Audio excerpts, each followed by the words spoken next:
Bueno, capaz que vamos arrancando, no sé si les parece. ¿Ven mi presentación ahí? Sí, Dale, impecable.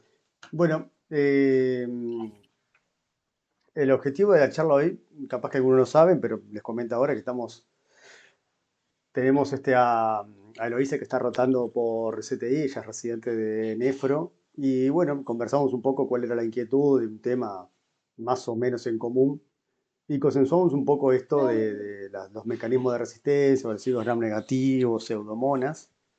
Un pantallazo general, para lo cual yo les voy a arrancar hablando de una forma muy genérica de lo que son los mecanismos de resistencia y cuál es la prevalencia en lo que es en los CTI del Uruguay según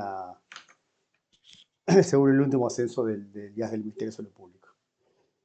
Bueno, una de los datos epidemiológicos, ustedes saben que los bacilos gram negativos son causa aproximadamente entre el 45 y 70% de la neumonía de la ventilación mecánica y forman buena parte también de las infecciones asociadas al catéter entre el 20 y 30%. Esto se ha visto sobre todo incrementado o aumentado por el uso de las polimicinas o los carbapenémicos, lo que actúa como una incubadora evolutiva para fenotipos multiresistentes o presión de selección, como usted ya sabe. ¿Cómo vamos a clasificar? Bueno, yo un poco les quería mostrar la forma tradicional de cómo se clasifican los gérmenes según su susceptibilidad a los antibióticos, que la más clásica es eh, la de Mayoracos, que salió publicado en 2012, que lo divide en tres categorías, según la susceptibilidad de los grupos de antibióticos, que son los clasifican en multiresistente, extremadamente resistente, pan resistente, MDR, XDR y PDR, este, y más o menos según la cantidad de antibióticos a los que es sensible o resistente va a ser la clasificación. Por ejemplo, si son resistentes a más de un agente en tres categorías diferentes de antimicrobianos o se caracteriza como multiresistente. Extremadamente resistente, resistente a casi todos, excepto a dos o menos de dos grupos de antibióticos, y pan resistente, resistente a todos los antibióticos conocidos. Eh, más. Alex, Sí, decime. no, que se está viendo, o sea, el inicio, pero no sé si si estás queriendo pasar Estoy pasando hace rato, sí, pará. No, no se ve. Bueno, pará un poquito. Vamos a cambiar acá.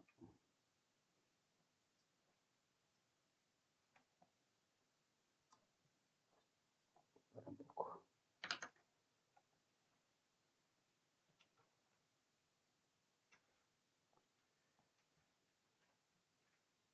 Bueno, ahí sí se ve. Ahora sí. Sí, ahora sí.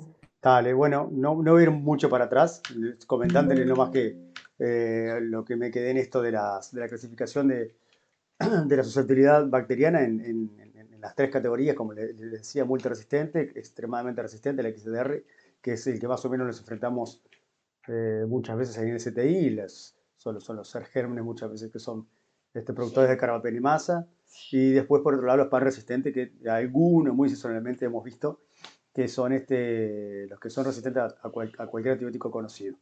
Como otra cosa a tener en cuenta es la clasificación en XDR o DTR, perdón, que es más que nada, va a tener en cuenta, aparte de los grupos de antibióticos, en realidad va a tener en cuenta los antibióticos que nosotros usamos todos los días.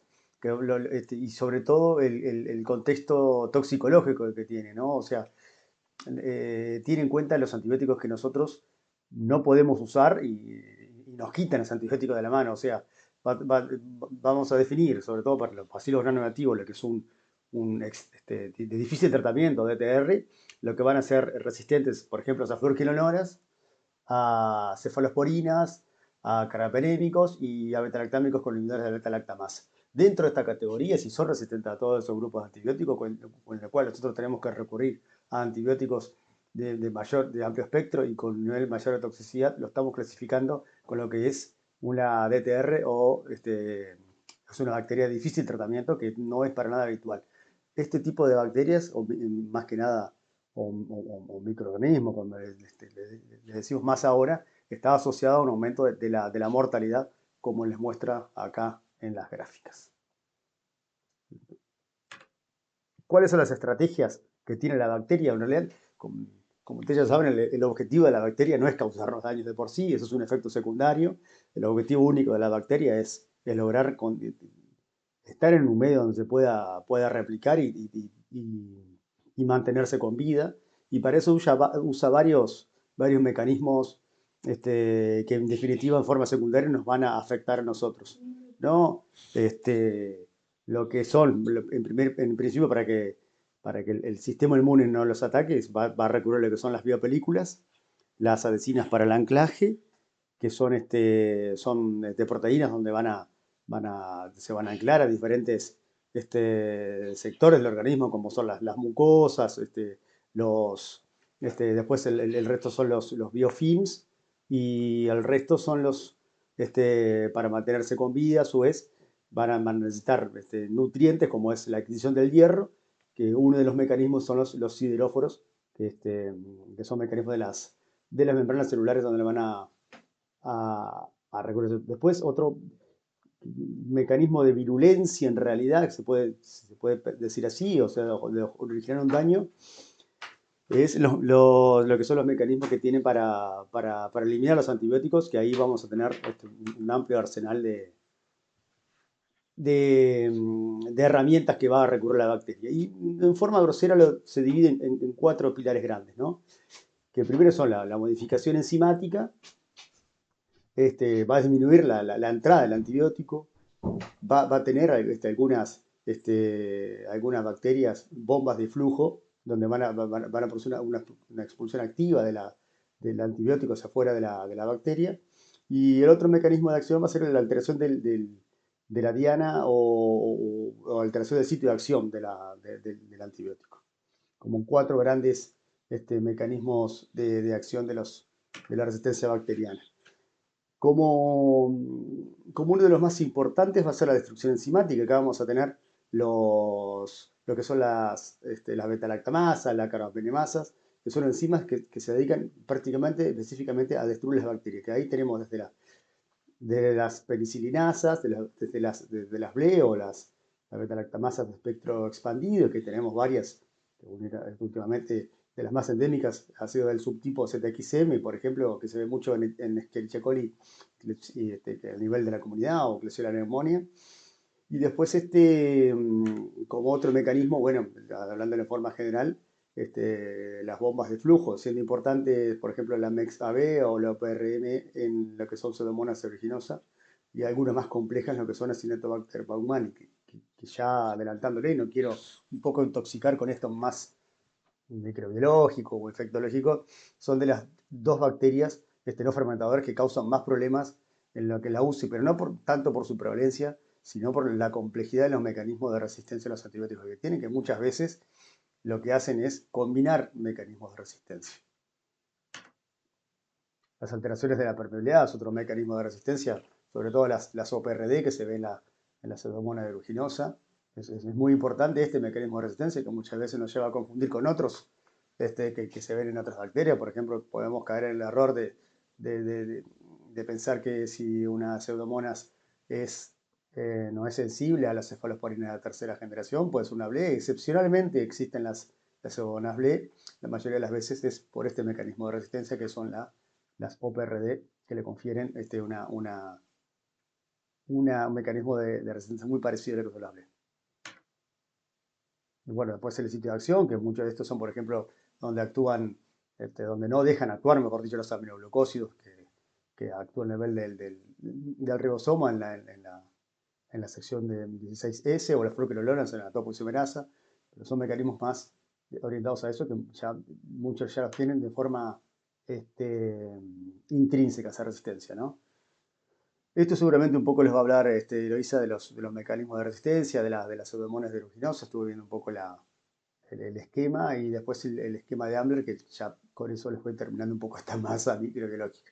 Pero resumiendo lo que es la preocupación de nuestra charla, y por un poco en especial atención a lo que son las pseudomonas, estos combinan todos los mecanismos de resistencia. Como les comentaba, va a tener eh, un, una disminución de la entrada por la alteración de las porinas o la OPRD, o muchas veces lo que va a tener también involucrada lo que es la carga iónica del antibiótico. Por ejemplo, puede existir muchas veces que es sensible al el imipenem resistente al meropenem, o en forma inversa, ¿no? Las bombas de flujo, muy importante en la Mexab o la PRM, en las pseudomonas.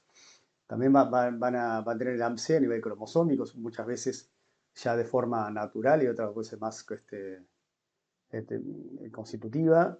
Y después lo que son las carbapenemasas, importante en las pseudomonas, la metalobeta-lactamasa, sobre todo de tipo BIM, más que la NDN.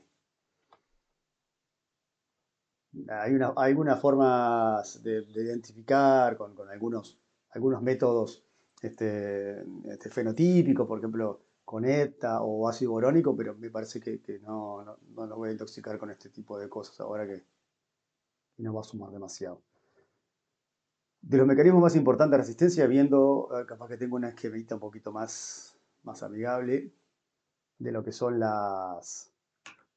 el esquema de Ambler, como ustedes los conocen, los divide en cuatro, que va a ser las de clase A, B, C y D, sobre todo la clase A, teniendo especial importancia lo que fue la beta-lactamasa de espectro expandido y su evolución hacia la KPC, que fue que el Hospital Vital fue uno de los primeros lugares, casi 20 años ya, donde se aisló la primera Klebsiella neumonía productora de carbapenemasa, por eso el término KPC.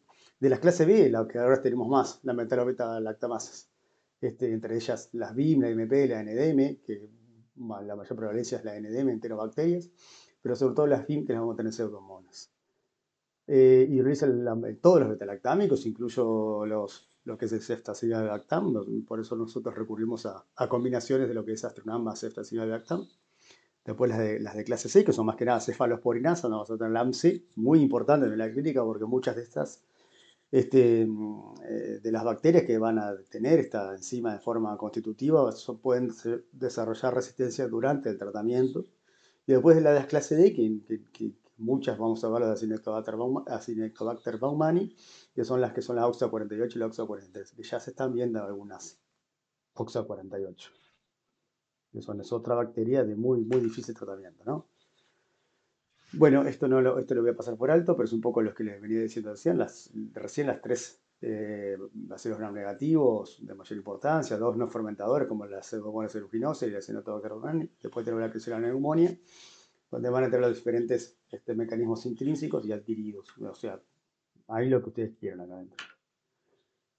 ¿Qué pasa? ¿Cómo se genera la presión antibiótica en UCI? Aparte del uso de antibióticos de alto espectro, la duración del tratamiento antibiótico, esto va a pasar por la selección intestinal y después la transmisión a la translocación, muy importante, a veces la transmisión cruzada, evitar la transmisión cruzada en forma de aislamiento de contacto, lavado de manos y el uso de guantes y túnica en pacientes que están con aislamiento de contacto.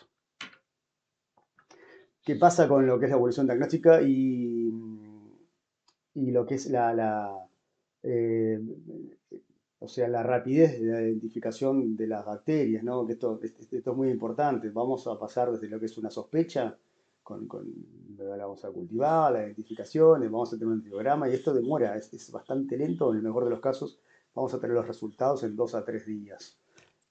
Muchas veces vamos a tener de forma inesperada, insospechada, lo que son bacilos gram negativos extremadamente resistentes o multiresistentes, como una Klebsiella bleu, pacientes que vienen de la comunidad. ¿Cómo podemos acelerar esto? Y bueno, evidentemente con métodos más rápidos y más caros, de los dos que más o menos uno por lo novedoso que es el Malditov y el otro que usamos nosotros son los Milk-Arrays o los PCR, que los vamos a tener en forma más inmediata y nos va a servir para una especie de regular las cortes de pacientes en caso de que requieran aislamiento de contacto por algún hisopado rectal. El Malditov se trata más que nada, es un método de diagnóstico ultra rápido, donde vamos a poner una muestra o incluso un cultivo de de bacterias, donde se va a aplicar una fuente de energía por medio de un láser y eso va a ser una especie de huella dactilar que se le compara con una base de datos y ahí vamos a tener una aproximación bastante certera de a qué germen nos estamos nosotros enfrentando y también cuál es el perfil de la resistencia antibiótica. Esto es un método de diagnóstico que no es tan caro para realizarlo, pero sí es caro el aparato en el que se hace el estudio. Después tenemos el GenSpert Carba-R, que es el método que usamos nosotros muchas veces para de tamizaje, ¿no? O sea, mediante el hisopado rectal, usamos una técnica de ampliación molecular, buscamos los genes más resistentes a las carbapenemasas, entre ellos NDM, BIM, OXA48 y KPC.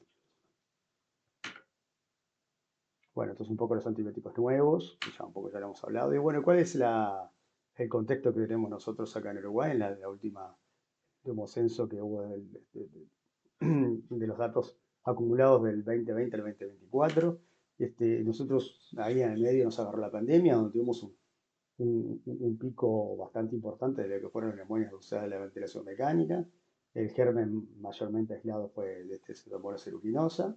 Y después también un incremento de lo que fueron las bacterias relacionadas a catéter. Después con eso, reaplicando lo que fueron los métodos para mejorar estos números, hubo una notoria mejoría y bueno, pero tener en cuenta que ante la mínima baja de la guardia, nosotros vamos a tener un aumento exponencial de lo que son los indicadores de infecciones asociadas al sistema de salud. Como les contaba, la neumonía en ese periodo fue la infección intrahospitalaria más vista, con una predominancia bastante importante de Pseudomonas, seguida por Staphylococcus aureus y Klebsiella pneumoniae. Infección del tracto urinario tampoco no fue nada despreciable, bajó un 8.7% de Pseudomonas. Y bacteriemia asociada a catéter, como ustedes saben, la mayoría son por Coco Gram positivo, pero muy por debajo ya vienen los bacilos gram negativos. Eh, Esto es un poco, mostraron curvas diferentes.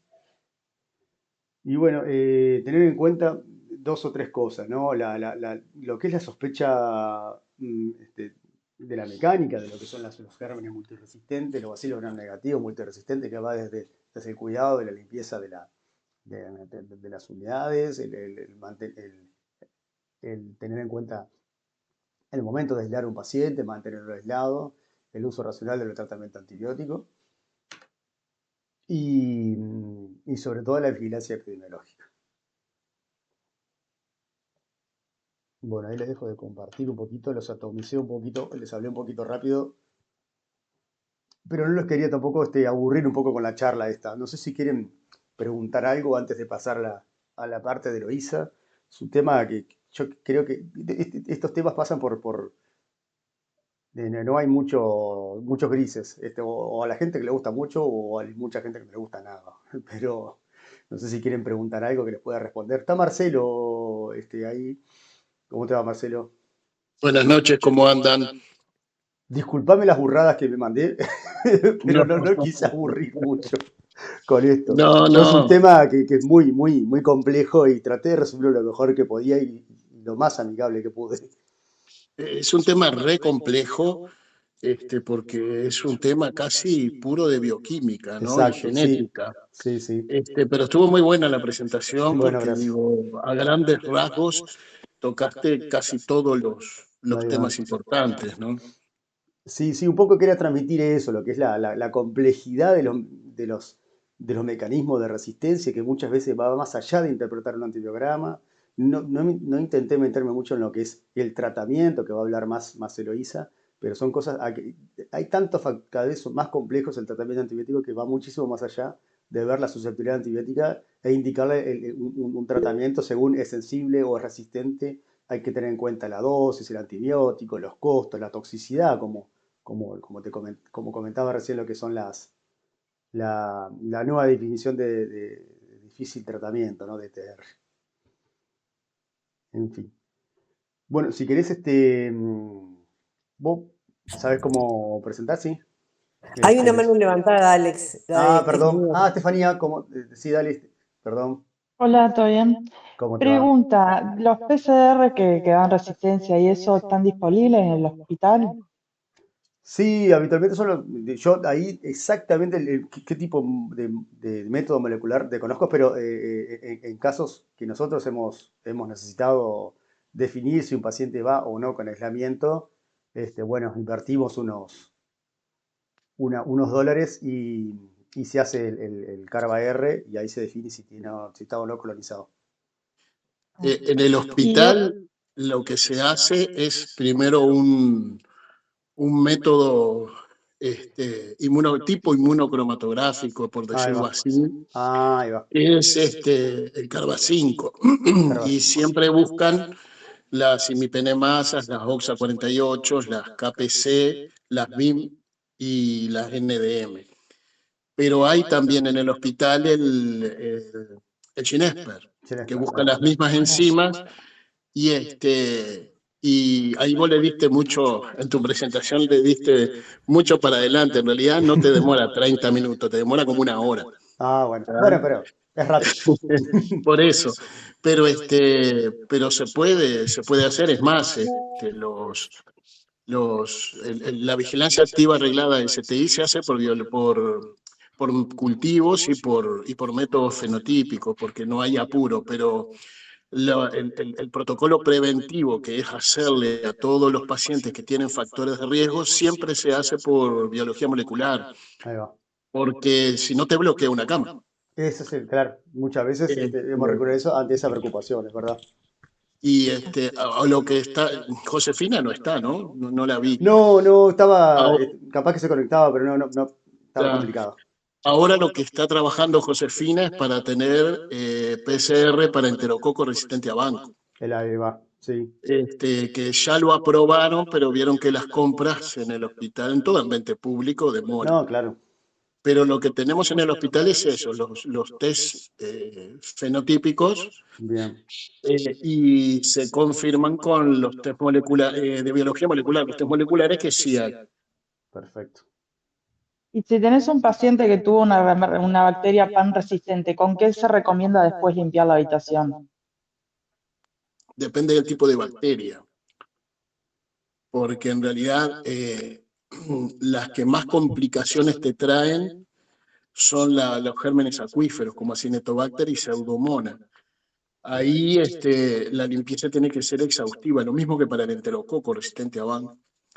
Pero ya sea con cloro o con peróxido de hidrógeno, son buenos para tener una limpieza muy importante. Después los otros bichos, como las enterobacterias, son más del paciente que del ambiente. Igual hay que limpiar la habitación, ¿no? Hacer una limpieza terminal cuando el paciente se va.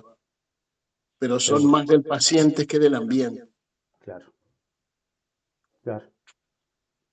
Gracias. Eso es interesante. Sí, sí. Bueno, ¿querés presentar Dale. Ahí ven, ¿no? Están viendo la pantalla. Sí, perfecto. Sí. Bueno, mi presentación es un poco más rústica que la de Alex. A ver ahí. Bueno, nada, yo voy a hablar un poquito de Pseudomonas. Algunas cosas creo que las vamos a compartir con lo que dijo Alex, pero bueno, es un bacilo gram negativo, no fermentador, y en realidad se encuentra muy distribuido en el medio ambiente y tiene una particular afinidad por el agua. Y en realidad se considera una bacteria oportunista y clásicamente se asocia con pacientes que padecen enfermedad pulmonar, quemaduras y pacientes neutropénicos. En realidad no forma parte de la microbiota normal de los seres humanos sanos, pero en los pacientes en alta exposición, como los que están en la UCI, la colonización puede ocurrir de 3 a 5 días. Y bueno, en realidad a nivel mundial es el tercer bacilo gram negativo aislado en hospitales, en unidades de cuidados intensivos. Esto creo que un poco ya lo dijo también Alex, pero es el segundo microorganismo más frecuente asociado a neumonía asociada a ventilador, el tercero en causar infecciones urinarias en pacientes sondados y el 10º en causar bacteriemias asociadas a catéter. Y en realidad, bueno, la neumonía asociada al ventilador es la infección más frecuente en realidad de esta bacteria.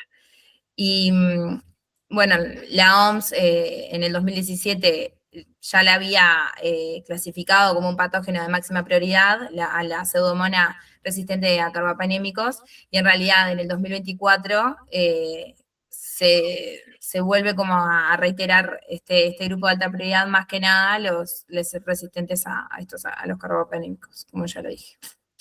Y bueno, y la importancia en realidad de la pseudomonas es que es una de las principales causas de infección en la atención sanitaria, especialmente en los pacientes críticamente enfermos, y presenta una resistencia intrínseca y adquirida a varios tipos de antibióticos de primera línea, lo que hace que el tratamiento y el seguimiento de los pacientes sea complejo y desafiante. Pseudomonas junto con Staphylococcus aureus son la principal causa de neumonía bacteriana en pacientes hospitalizados y es el bacilo gram negativo con mayor frecuencia aislado en los pacientes con neumonía nosocomial. Y en realidad, bueno, acá traje un par de datos. Uno es el registro SMART, que incluyó a más de 7.000 muestras de secreciones respiratorias de pacientes en muchas unidades de cuidados intensivos, y en realidad se aisló pseudomonas en el 25% de los pacientes. Bueno, no es despreciable, ¿no? Y en realidad se menciona un dato relevante mediante la pandemia, en la que los pacientes que requirieron ventilación mecánica presentaron un alto porcentaje de neumonía asociada al ventilador, y en muchas de las bacterias encontradas en realidad fue pseudomonas. Y bueno, y esto en realidad que me quedó un poco repetitivo me parece, pero que bueno, que otras de las infecciones asociadas a la atención sanitaria son las infecciones urinarias, las bacteriemias asociadas a catéter y las infecciones del sitio quirúrgico. Esto lo traje como un poco para repasar de los factores de riesgo clásicos: las enfermedades pulmonares, la fibrosis quística, las bronquiectasias, las neoplasias hematológicas, especialmente los pacientes que tienen neutropenia, los trasplantados, más que nada por el inmunocompromiso, las quemaduras, el tratamiento antibiótico previo, bueno, los catéteres venosos, y en realidad tienen un mayor riesgo de pseudomonas, ¿no? Si tienen el foco respiratorio y si además se presenta con shock séptico y además una colonización previa. Y los factores de riesgo para pseudomonas multiresistente incluyeron, obviamente, el ingreso a UCI, la presencia de vías venosas, bueno, la enfermedad renal, que la destaqué solo porque soy residente de nefro. La patogenicidad de esta bacteria en realidad tienen un gran genoma y una gran capacidad de mutar, regula la transcripción de proteínas, entonces se adapta mucho al ambiente en el que se encuentra. Forma biofilms, que eso permite evadir la respuesta inmune y generar la resistencia a distintos antibióticos. Como ya lo dije, es un patógeno oportunista que puede causar infecciones principalmente en pacientes hospitalizados inmunocomprometidos, y bueno, y tiene una gran cantidad de factores de virulencia que favorecen a la colonización, invasión y el daño tisular. Presenta la motilidad mediante el flagelo, que hace que facilite la adhesión y la diseminación, y produce diversas toxinas y enzimas que además favorecen también a la invasión. Y bueno, y la resistencia antimicrobiana, que es un poco lo que también ya estuvimos hablando, pero posee numerosos factores de virulencia y una notable capacidad para sobrevivir a ambientes adversos. Y bueno, lo que más complica, digamos, el tratamiento es lo que ya venimos diciendo, que tiene resistencia a múltiples antimicrobianos. Y que bueno, lo que menciona acá, que la resistencia de las enterobacterias es principalmente por las beta-lactamasas, pero en pseudomonas se da por bombas de flujo y mutación de porinas que disminuyen la permeabilidad. Entonces, bueno, es diferente como capaz a otras bacterias. Y es intrínsecamente resistente a múltiples antibióticos y posee una elevada capacidad para adquirir nuevos mecanismos de resistencia. Acá un poquito, bueno, nada, la típica imagen que muestra como los diferentes mecanismos de resistencia que vos ya los estuviste nombrando. Y bueno, la podemos diferenciar en la resistencia intrínseca, adquirida y adaptativa. La intrínseca es la que surge de la expresión en realidad de bombas de flujo que expulsan al antibiótico de la célula, la producción de enzimas que inactivan o hidrolizan los antibióticos, como por ejemplo las betalactamasas de petroglandido, las betalactamasas AMPC, y además que tiene una baja permeabilidad en su membrana externa. Entonces, bueno, esto es lo que, y además, la disminución de la expresión de proteínas de la membrana externa, la OPRD, que Alex también ya la nombró, que reduce la permeabilidad de la membrana a ciertos antibióticos. Después, la resistencia adquirida, que puede producirse mediante transferencia horizontal de genes o mediante mutaciones.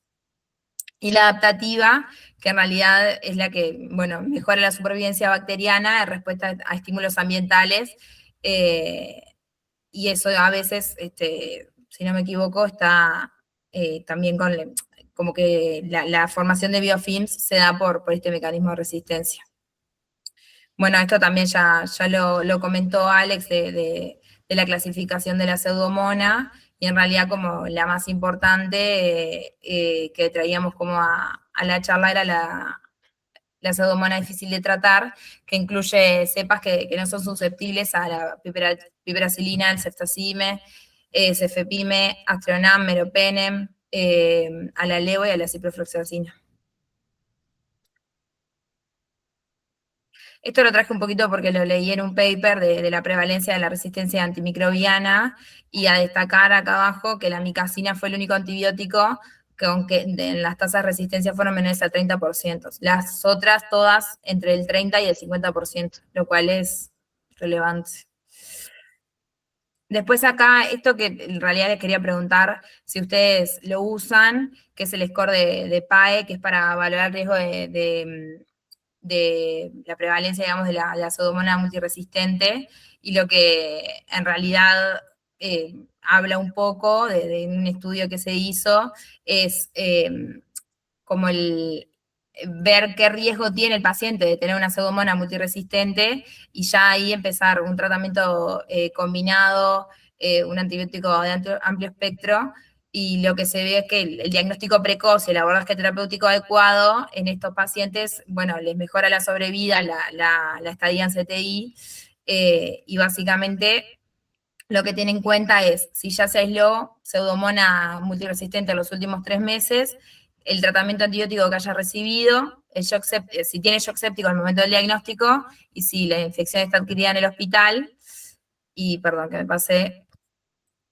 Y ahí, bueno, según el puntaje que tenga, es como el porcentaje de riesgo que tiene de tener pseudomonas multiresistente. Acá un poco el tratamiento antipseudomónico, que bueno, los betalactámicos, las fluoroquinolonas, los aminoglucósidos, las polimixinas y la fosfomicina, esto como para la pseudomonas en general, no para los multiresistentes.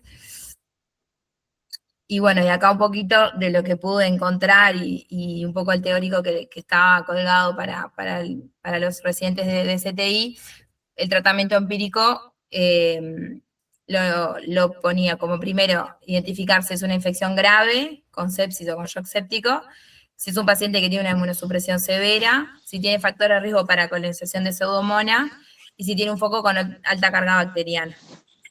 Si la respuesta a estas preguntas es que no, el tratamiento sería con un betalactámico, más amica o cipro, y si no tuviera gravedad y si no tiene factor de riesgo para multiresistentes, se podría considerar la monoterapia. Pero si alguna de las respuestas a estas preguntas es que sí, se tendría que asociar un betalactámico con nuevos antibióticos betalactámicos, meropenem, ceftazidime o piperatazoma amica o colistin. Y bueno, y después, para esta pseudomonas de difícil tratamiento, encontré que, bueno, que los aminoglucósidos se usan en terapias combinadas, Después el cefidrocol, que en realidad yo no lo conocía, es una cefalosporina siderófoba de última generación, que en realidad usa el transportador de hierro de la bacteria para ingresar a la célula y ahí actuar, digamos. El ceftazimab-avibactam, que combina la cefalosporina tercera generación con un inhibidor de la beta-lactamasa. Esta que me cuesta, que es el ceftolozano tazobactam, que es un antibiótico con mayor actividad contra Pseudomonas, y que su estructura le permite resistir a mecanismos de resistencia frecuentes como la hiperproducción de AMPC y la pérdida de la OPRD y algunas bombas de eflujo.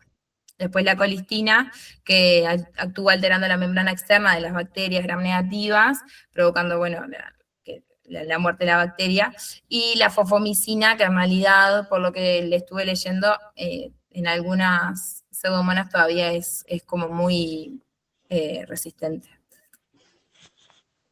Y bueno, y acá traje esta imagen que lo que muestra es en realidad los diferentes tipos de resistencia arriba y los antibióticos, como es muy variado, como en algunos actúa y en otros no, que creo que es un poco de lo que venimos hablando toda la charla, de que tiene diferentes mecanismos de resistencia. Y bueno, y lo último, que nombra también uno de los papers, que hay como estrategias para optimizar el rendimiento de los antibióticos, que en realidad no todas están, no hay alguna que esté como 100% probada, pero bueno, que se están usando, que son las infusiones prolongadas, las terapias combinadas, que creo que son las que más se usan, y la terapia por inhalación o nebulización. Bueno, y ahí, por ahí quedamos. Buenísimo. Perdón, No, rápido, está perfecto. Son temas complejos, como les comentaba recién, y tienen muchos puntos calientes, ¿no? O sea, te resumiste muy bien lo que son el microorganismo, ¿no? Como comentaba antes, que el objetivo de la pseudomonas no es matarnos, sino sobrevivir. Y en ese camino a nosotros nos provoca mucho daño y tiene muchos mecanismos para hacernos daño, ¿no? Uno de ellos es la resistencia a los antibióticos, aparte del biofilm, las toxinas, las proteínas de anclaje y todo. Se ha recorrido mucho camino. Ahora, con algunas preguntas puntuales que le voy a hacer a Marcelo, que una cosa son las guías clínicas, otras cosas es el paciente que nosotros vivimos todos los días. Y ahí, por ejemplo, nosotros vamos lo que siempre nos van a recomendar las guías clínicas, que el tratamiento empírico puede llegar a ser combinado, el tratamiento dirigido tiene que ser con monoterapia, nos recomiendan tratamientos cortos y nos recomiendan también infusiones prolongadas. Todo esto yo creo, y muchas de las cosas, es ante la dificultad de tratar pseudomonas. Pero ¿qué pasa? Yo creo, y a ver qué opina Marcelo en esto, que creo que no hay que ser tan dogmático. Por ejemplo, ¿no? Entonces yo digo tratamientos cortos, ¿no? Y me remito solo a un estudio que lo he leído bastante, lo he repasado bastante, que es el estudio IDIAPASON. El estudio de Diapasón te compara lo que es. Lo pongo de ejemplo para un poco polemizar lo que es el tema de los dogmas, ¿no? Te voy a poner como ejemplo 8 versus 15 días de tratamiento de la neumonía de la ventilación mecánica provocada por pseudomonas. Y que demuestra como conclusión general la no inferioridad. ¿Y cuáles fueron los primeros outcomes? La mortalidad y la recaída de 90 días. Ahora vos lees un poquito más el estudio y te dice, sí, no fue inferior, pero los que tuvieron tratamiento corto tuvieron más recaídas. O sea, se infectaron a los 3 días, 4 o 5 días tuvieron una respuesta antibiótica más lenta. O sea, pseudomonas es difícil de tratar. O sea, hay que ser tan dogmático, decir, bueno, llegamos al 8 días y cortamos el tratamiento. Para mí, yo creo que no.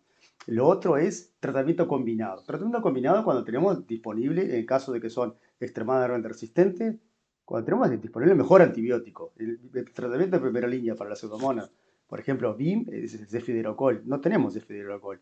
Ahora, ¿está mal hacer unos días de tratamiento antibiótico combinado a un paciente que está séptico para pseudomonas? Yo creo que no tampoco. No creo que se vaya a ser tan dogmático con este tipo de gérmenes, ni con la duración del tratamiento, ni con decir no al tratamiento combinado en caso de ser necesario.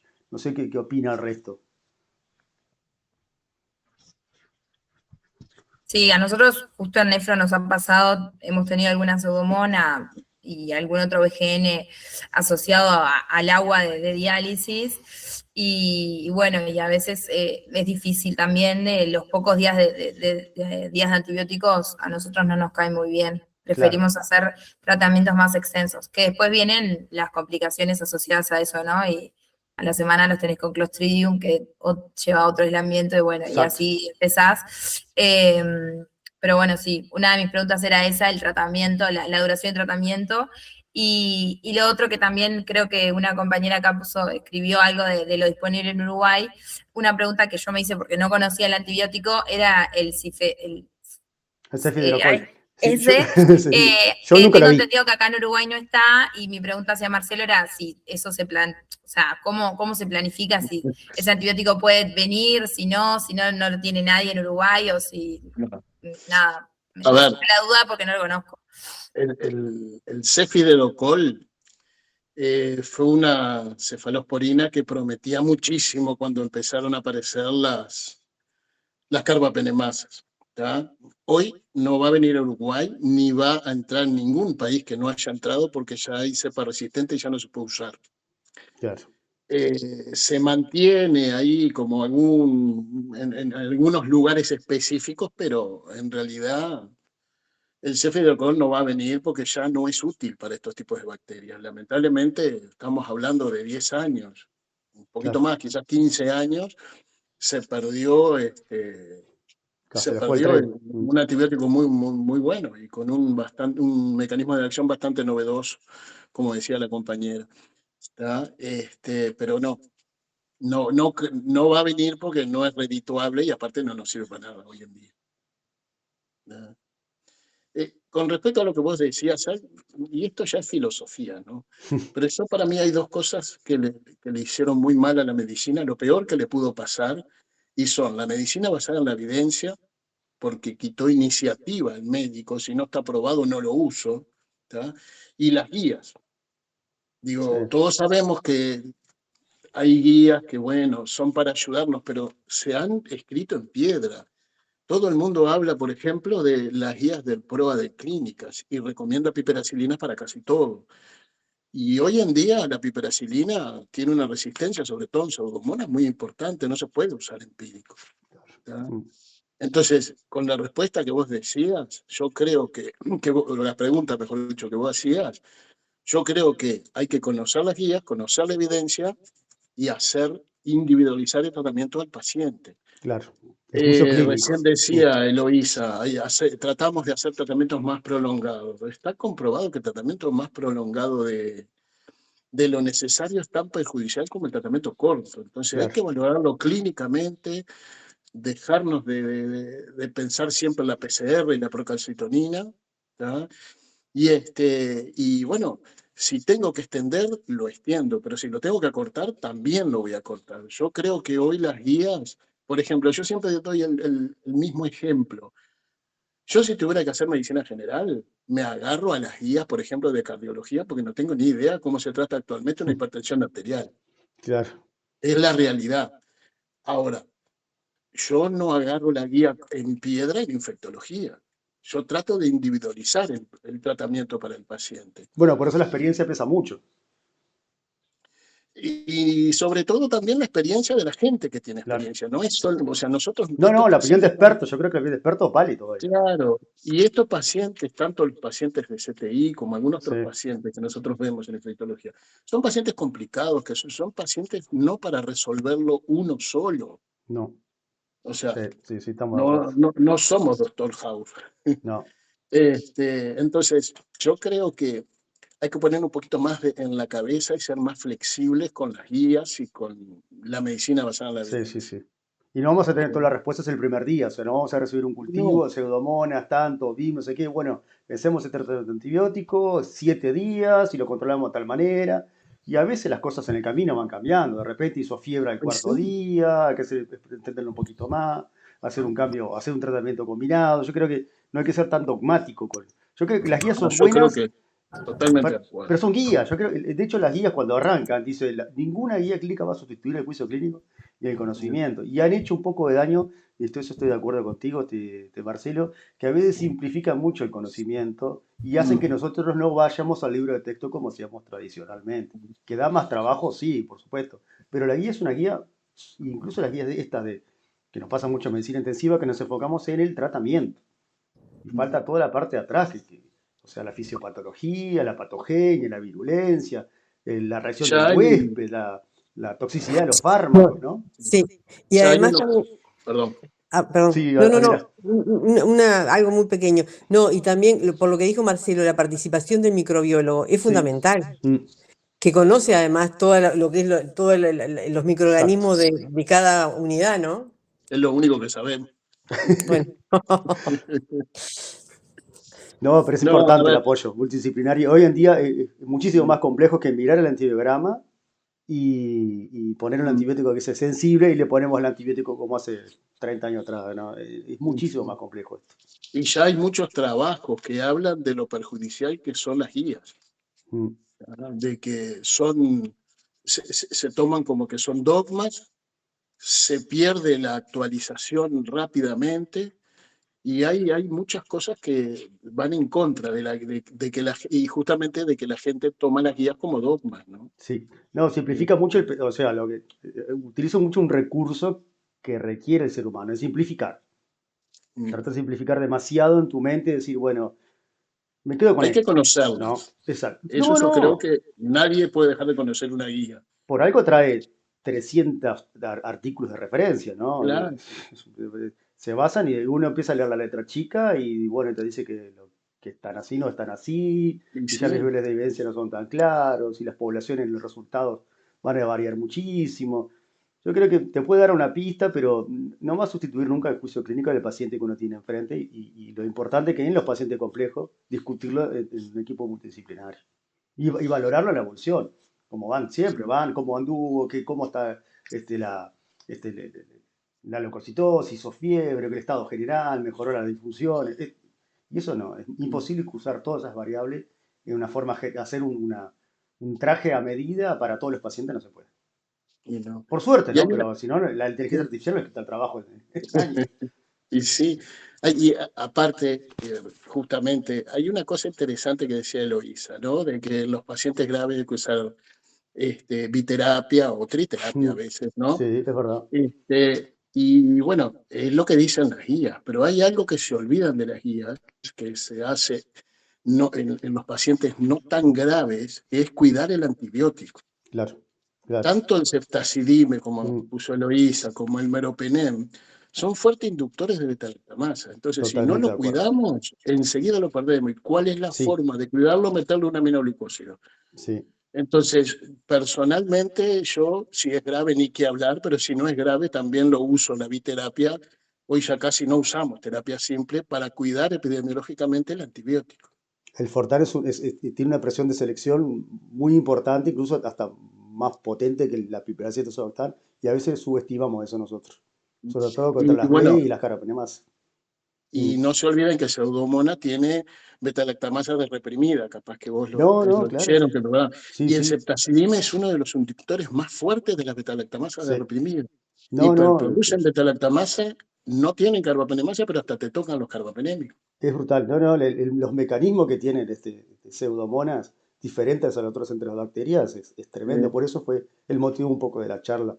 Ese y Acinetobacter son dos bacilos gram negativos que son una cosa diferente. Es algo distinto. Sí. Recién Ahí ahí, haces esta mica, ¿no?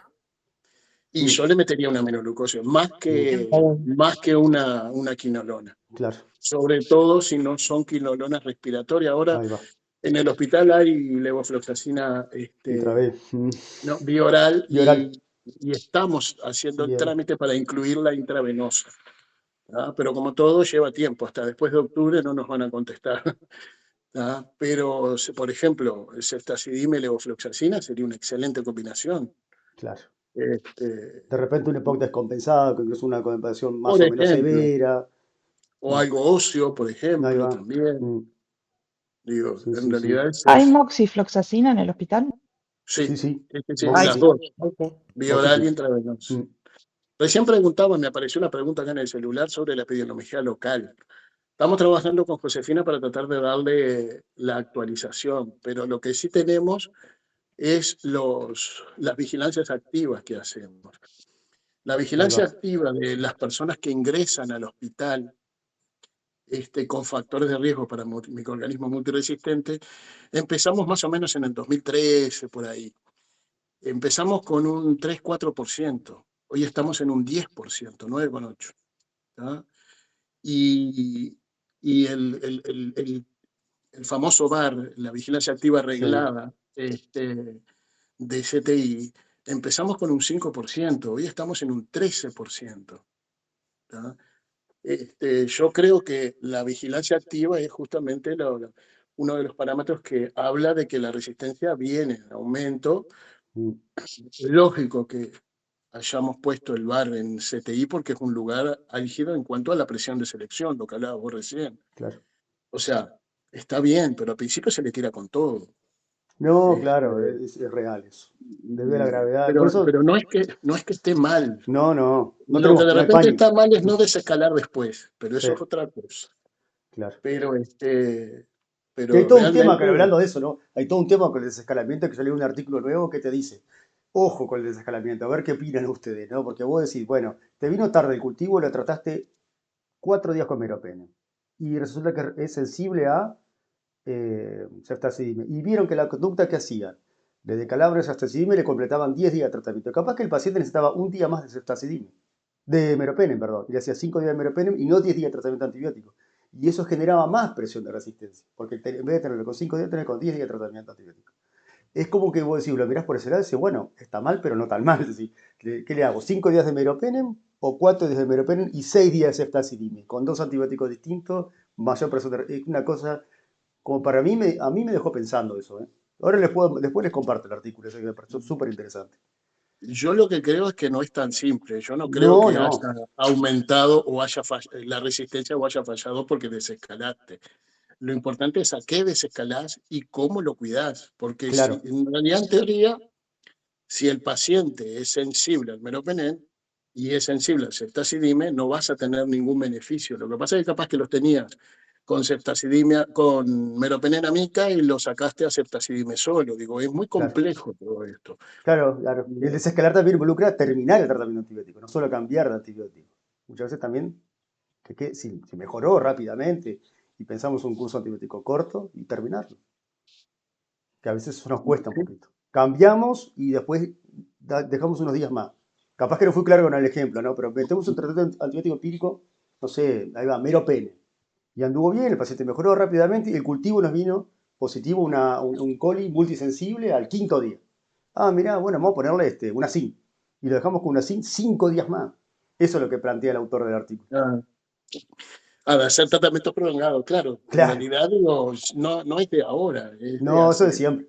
mucho tiempo que hay que dar tiempos cortos y dosis altas, ¿no? Exacto. Pero buenísimo. Esto da para charlar muchísimo. No los quiero aburrir más, pero bueno, gracias por participar. Y Una última cosa que me sí, gustaría claro. decir es que esto es fundamental, y acá tiro todo para abajo, ¿no? A ver. Es fundamental el cumplimiento de las medidas de aislamiento, No, eso sí, sí, ¿tá? Porque en realidad está sí. todo bárbaro, estudiamos los tratamientos, Mm, estudiamos sí, los mecanismos de resistencia, las dosis, todo, pero muchas veces estudiamos cosas que podían haberse evitado, sí, ¿tá? sí, Y yo creo que en eso es fundamental estar conscientes de que sí. está el pestillo de la puerta en una sala, por ejemplo, puede llegar a estar contaminado. Mm, La bomba, tocar los botones, o sea, digo, realmente digo, eso creo que es lo que está fallando a nivel mundial, sí. no en el hospital. A nivel mundial está fallando justamente la Ante el prevención, aislamiento. inclusive la clasificación de la OMS que decía Loisa, ¿tá? Justamente uno de los parámetros para catalogarlo en crítico, en moderado, todo eso, es la prevención que tiene que haber. Los microorganismos críticos tienen una prevención muy complicada. Entonces es difícil de que uno pueda cumplirla, eso es cierto. Pero tenemos que concientizarnos que tenemos que hacer eso, porque si no nos van a comer los bichos No, hablando mal está de todo. clarísimo. Sí. Estoy de acuerdo. La mayoría De de las acuerdo. veces, no sé un porcentaje, pero es muy importante, los gérmenes los llevamos nosotros de un paciente a otro, más allá de que los seleccionamos con los tratamientos antibióticos, pero muchas veces se los llevamos de uno al otro. Eso está claro. El lavado de manos, tan básico como esto, ¿no? Sí, Mm. barato. Mm. Y otra cosa que quería decirles también es que, porque recién preguntaron por la epidemiología, en el CTI hay varios microorganismos, ¿tá?, que producen carbamazas. Y la última vez que vine al ministerio, yo me peleé, entre comillas, con el ministerio, porque decía que teníamos un brote, porque teníamos varios NDM, como venimos saliendo. Entonces, le demostré que no había una dispersión clonal, que en realidad CTI nunca tuvo un brote por estos microorganismos. Sí tuvo diferentes microorganismos Claro. con estos mecanismos de resistencia, ¿tá? Entonces me dijeron, pero tenés un brote de NDM. Claro, son distintas Los NDM. mecanismos de resistencia no producen brote. Los que producen brote son microorganismos. Y eso les tiene que quedar claro, porque si no cualquiera te mete que tenés un brote. Tiene que haber, para haber un brote, una dispersión clonal. Tiene que ser el mismo germen con por lo menos un fenotipo parecido, Claro. de resistencia. El que tenga todos NDM no quiere decir que sea un brote. Y eso hay que tenerlo claro, ¿viste? Muy claro, porque si no enseguida te meten, mirá, el hospital militar tiene un brote de NDM. No, los mecanismos de resistencia en las enzimas no producen brote. Son los microorganismos que producen brote. Claro, los brotes hablan más de dispersión que de selección. Claro. Sí. Lo que hay es, sí, hay dos cosas. Primero, que si estamos teniendo un 12-13% de pacientes que vienen ya con la carbapenemasa, Claro. quiere decir que está circulando en la comunidad. Eso por un lado. Y segundo, ingresan en el CTI, que tiene una presión de selección muy alta. Sí. Entonces, pero nunca un brote. Claro, son dos cosas distintas. Son cosas diferentes. Es verdad. Está perfecto. Buenísimo. Bueno, Muy bueno. lo dejo ir a cenar. Bueno, muy bueno. Muchas Que pasen gracias. bien. Imponente. Chao. Bueno, muchas Gracias a gracias. todos. Gracias por la invitación. Nos Gracias. vemos. Chao. Gracias. Chao. Chao. Gracias, chao.